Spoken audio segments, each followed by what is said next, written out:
everyone, I'm here with a Bible reading. I hope you're having a good day. Alright guys, let's start off with the prayer requests. Please keep the following people in prayer. Alicia Tinker's family and Alicia Tinker's soul. She passed away. She used to live here. She was only 35. She lived here for a long time. She lived here when we moved in 2011.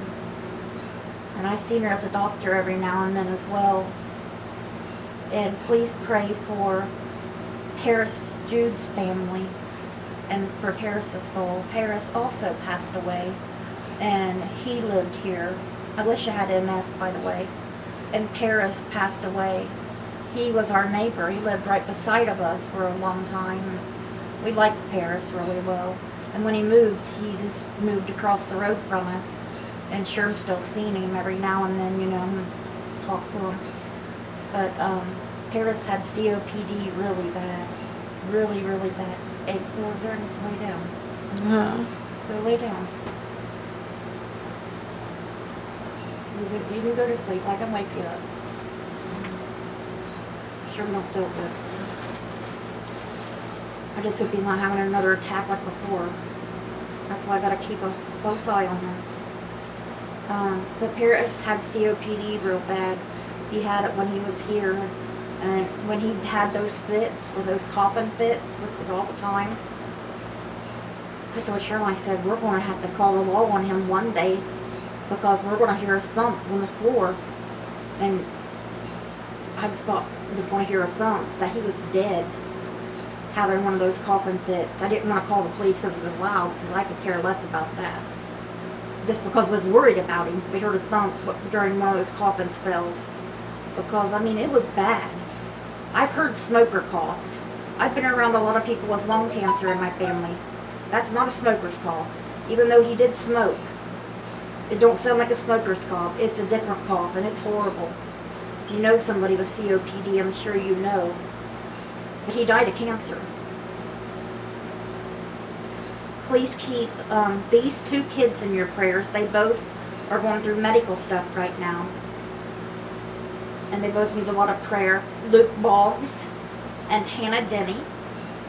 Luke's having trouble swallowing. We was praying for him to get a good doctor when Bridget took him to Cincinnati. That's his mom, Bridget. And they did. And the doctor was great, she said. But it wasn't his thing, his specialty or whatever.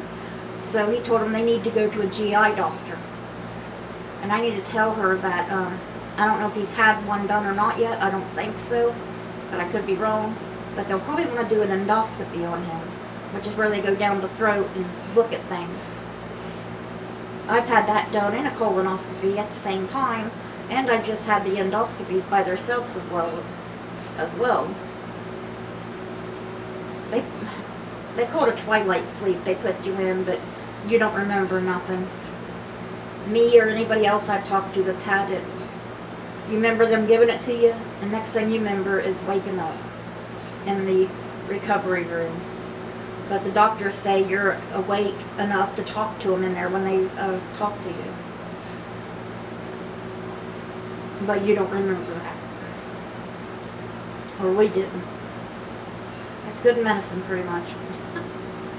Okay, please keep the following people in prayers. Sherm. Like I said, he's not feeling good today. He's hurting really bad. Please pray for Rhonda Karshner, Cindy and Jim. Mom and Cindy were here today. So thank them for coming out. Jimmy Myers, Layla and her son Emil. Layla's been saying some really nice comments to me online. I seen them last night, and I appreciate you very much, Layla. You're really too kind to me. You really are. That really made my heart happy, what you said. It really did. It just made my night. Because I've been feeling pretty miserable. I've been depressed a lot lately and not doing so well every now and then. It'll seem like I'm starting to do a little better, and then,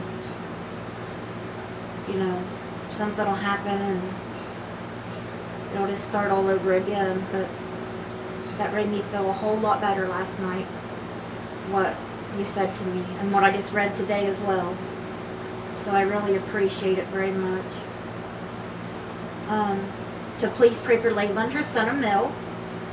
They live in Finland, if you guys didn't know, because I know I said it before, but you might have not heard that. Please pray for Ray and Donna Dunlap, Joyce Light, Judy Thompson, Dora Carper, Bonnie Jean's dad, that he gets a good and affordable place to live. Bonnie Jean's sister-in-law, Lori, who lost her husband, Morgan, who was Bonnie Jean's brother. And please pray for Bonnie Jean's cat, Misty, that she returns home to Bonnie Jean. She still hasn't came back home. And please pray for Abby and Liam and Elizabeth Jeffries and her grandson, Dominic. All right. I think I got everybody. I've got so much writing on here, it's like trying to keep up, with writing down the things I need to remember that people need prayer for, and people that have died, and I need to make it neater. I need to redo the page. Okay, so let's see. Layla corrected me on the Bible reading yesterday. I guess I read the wrong numbers for Luke and stuff, so I'm sorry about that. Sometimes my mind gets jumbled.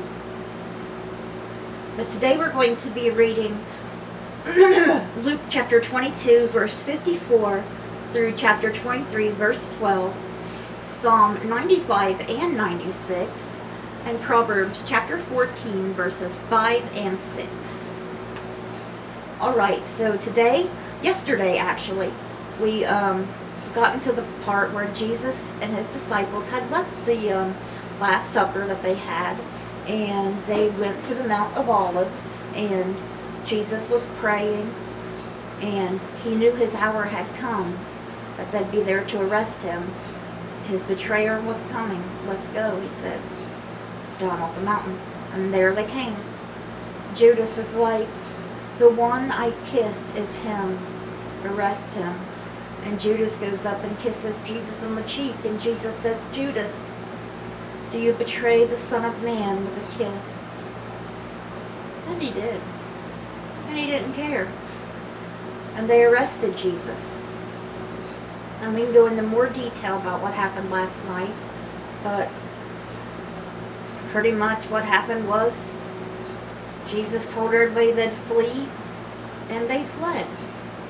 All said they wouldn't, but all did. They all did. But Peter is following at a distance to see what's going to happen. Judas don't even end up keeping the money or spending the money. Because after they see what they're doing to Jesus, he's starting to feel guilty, and he throws the money back at the teachers of the law. Because they wouldn't take it. They're like, no, we're not taking it. That's blood money. But so he just threw it at them.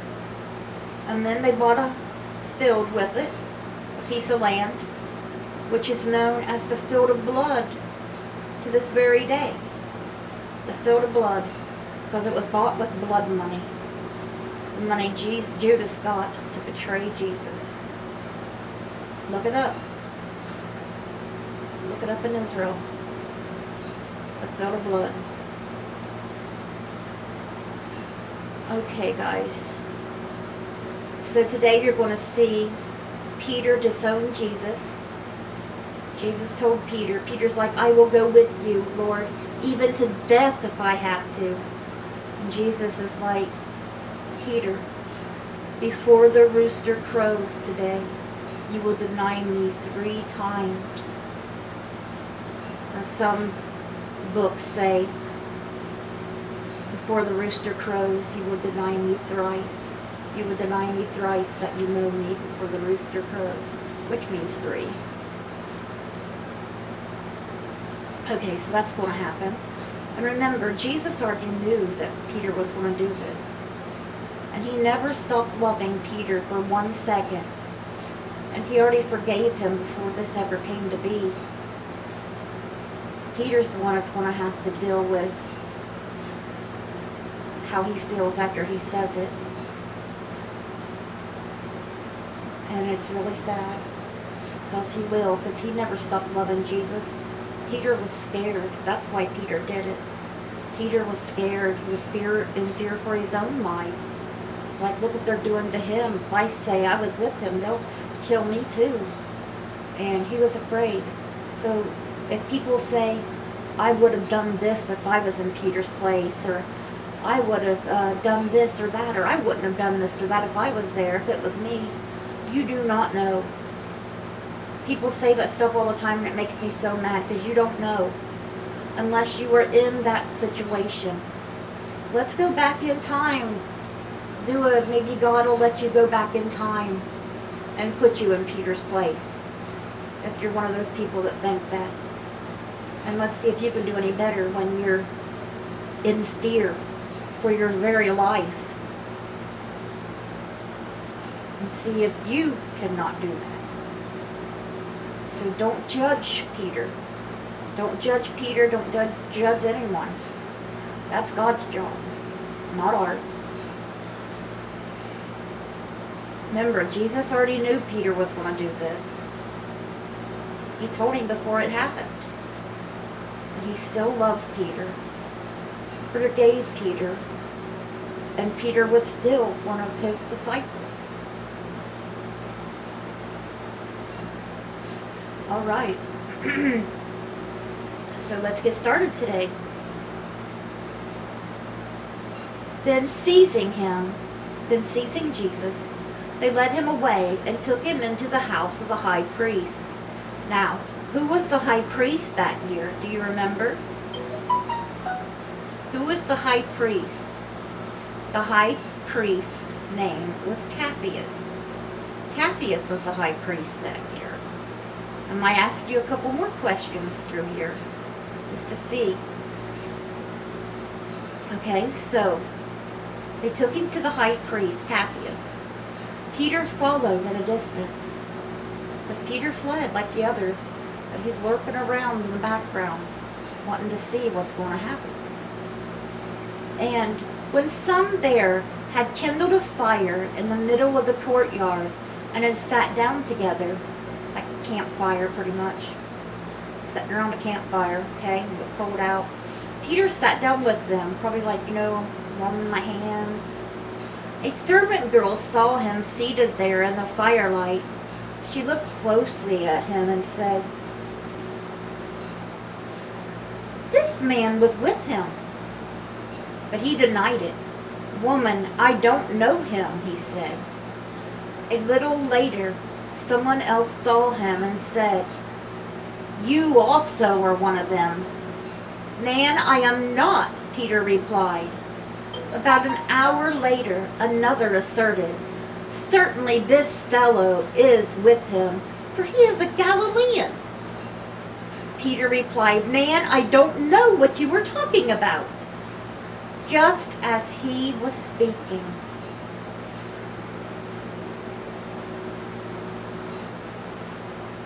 I try to put myself in this place. You try to put yourself in that place. You can't say what you would do or what you wouldn't, but you can see how you feel. It breaks my heart for Peter and Jesus at this moment. Could you imagine saying that and then having the Lord turn and look at you? It's after Peter denied it 3 times. Just as he was speaking, the rooster crowed. The Lord turned and looked straight at Peter. Can you imagine that? The pain they both must have felt. Jesus knew it was going to happen, but it still hurts. That was like his brother. Still is. Still is. He never stopped loving him like he was. Never will. But Peter as well, had to be heartbroken because he remembered what God said. He remembered what Jesus said.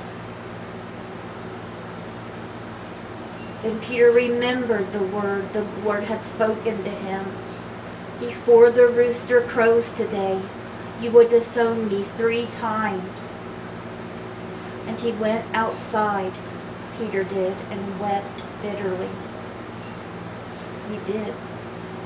He knew what he had done wrong, and he felt horrible for it.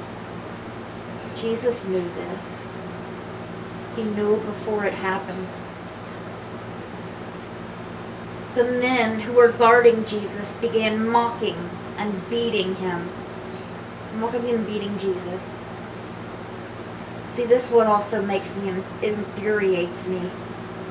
They not only crucified Jesus, which is bad enough, an innocent, perfect man.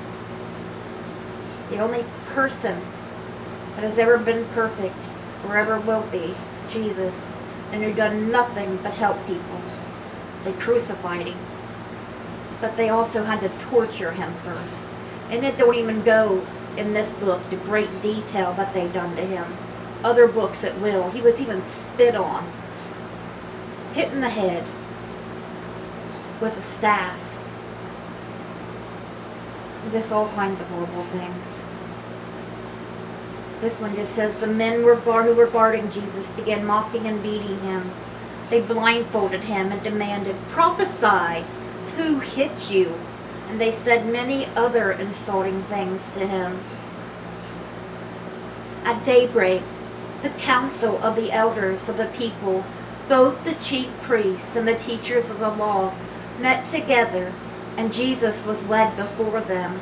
Can you imagine the gloat they had on their faces, knowing that we finally have you arrested? You're not going nowhere now. They ain't going to let Jesus go now. Not after they finally got him arrested. They're going to make sure they put him to death. "If you are the Messiah," they said, "tell us." Jesus answered, "If I tell you, you will not believe me. And if I asked you, you would not answer. But from now on, the Son of Man will be seated at the right hand of the mighty God." They all asked, "Are you then the Son of God?" He replied, "You say that I am." Then they said, "Why do we need any more testimony? We have heard it from his own lips." Then the whole assembly rose and led him off to, who were they taking him to? Who was the governor? The governor that they were taking him to. I'll give you a hint. He's the one that actually said Jesus was going to be crucified. He gave in to the people and had Jesus crucified. His name starts with a P. It's a short name. 6 letters. Then the whole assembly rose and led him off to Pilate. Pilate, the governor. And they began to accuse him, saying, "We have found this man subverting our nation. He opposes payment of taxes to Caesar and claims to be the Messiah, a king." So Pilate asked Jesus, "Are you the king of the Jews?" "You have said so," Jesus replied. Then Pilate announced to the chief priests and the crowd, "I find no basis for a charge against this man." But they insisted, "He stirs up the people all over Judea by his teaching. He started in Galilee and has come all the way here." When hearing this, Pilate asked if the man was a Galilean, which he was happy to do so for a reason. When he learned that Jesus was under someone else's jurisdiction, who do you think that was? And him and Pilate didn't like each other until this happened, and they kind of got brought together, and that made them friends. His name starts with an H, and there's many kings before him. And starts with an H. It was actually the same name as a king that wanted the babies killed when Jesus was born, trying to kill Jesus, the baby. Before he was born even. And okay, so under the Herod's jurisdiction, King Herod, he sent him to Herod, who was also in Jerusalem at that time. When Herod saw Jesus, he was greatly pleased, because for a long time he had been wanting to see him. But from what he has heard about him, he hoped to see him perform a sign of some sort. He plied him with many questions, but Jesus gave him no answer. The chief priests and the teachers of the law were standing there, vehemently accusing him. Then Herod and his soldiers ridiculed and mocked him, dressing Jesus in an elegant robe. It was purple, by the way. They sent him back to Pilate. That day, Herod and Pilate became friends. Before, they had been enemies. But now this brought them together as friends. And let me tell you, this is where we're stopping with Luke today. I don't know how far Luke will get into it. Other books, like I say, get into greater detail. But Pilate tries to persuade them to let Jesus go. He don't want to crucify him, but the crowd and the teachers of the law stir up the crowd, and they all insist on it. So Pilate lets them have what they want. And had Jesus flogged first, which I don't know why. He didn't have to do that either. But they flogged him. He wasn't even able to carry his own cross. That's how badly he was beaten and stuff. It's just sad. Sad. I know they call it Good Friday because Jesus done a good thing for us, giving up his life for our sins. But it's just heartbreaking all he had to go through. Not just the crucifixion, but all the bullying and beatings beforehand. Psalm 95. Come, let us sing for joy to the Lord. Let us shout aloud to the rock, our salvation. Let us come before him with thanksgiving and extol him with music and song. For the Lord is the great God, the great King above all gods. In his hand are the depths of the earth, and the mountain peaks belong to him. The sea is his, for he made it, and his hands formed the dry land. Come, let us bow down and worship.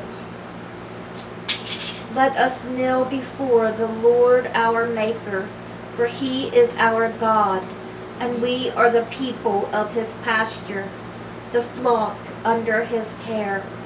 Can you just tell me if I'm running out of time? Today if only you would hear his voice. Do not harden your hearts as you did in Meribah, as you did that day at Massa in the wilderness, where your ancestors tested me. They tried me, though they had seen what I did. For 40 years I was angry with that generation. I said, they are a people whose hearts go astray, and they have not known my ways. So I declared an oath in my anger. They shall never enter my rest. Alright guys, and now we're going to Psalm 96. The time. I didn't check the time. Remember what I told you? Where you went back to sleep? I just need to know if, how long I got. 25. It's on 25 already? See, I was afraid I'd talk too much. Sorry about that. Let's try to get through this real quick. Okay, Psalm 96. Sing to the Lord a new song. Sing to the Lord, all the earth. Sing to the Lord, praise his name. Proclaim his salvation day after day. Proclaim his glory among the nations, his marvelous deeds among all peoples. For great is the Lord, and most worthy of praise. He is to be feared above all gods. For all the gods of the nations are idols, but the Lord made the heavens. Splendor and majesty are before him. Strength and glory are in his sanctuary. Ascribe to the Lord, all you families of nations. Ascribe to the Lord glory and strength. Ascribe to the Lord the glory due his name. Bring an offering and come into the courts. Worship the Lord in the splendor of his holiness. Tremble before him, all the earth. Say among the nations, the Lord reigns. The world is firmly established, it cannot be moved. He will judge the peoples with equity. Let the heavens rejoice, let the earth be glad. Let the sea resound and all that is in it. Let the fields be jubilant and everything in them. Let all the trees of the forest sing for joy. Let all creation rejoice before the Lord, for he comes to judge the earth. He will judge the world in righteousness and the peoples in his faithfulness. Amen. And that was Psalm 96. And ending today's Bible reading is Proverbs chapter 14, verses 5 and 6. An honest witness does not deceive, but a false witness pours out lies. The mocker seeks wisdom and finds none, but knowledge comes easily to the discerning. Okay guys, that was our Bible reading. I hope it touched your hearts. Let's bring those souls to Jesus, and God willing, we'll see you guys again tomorrow with another Bible reading. Bye guys. God bless.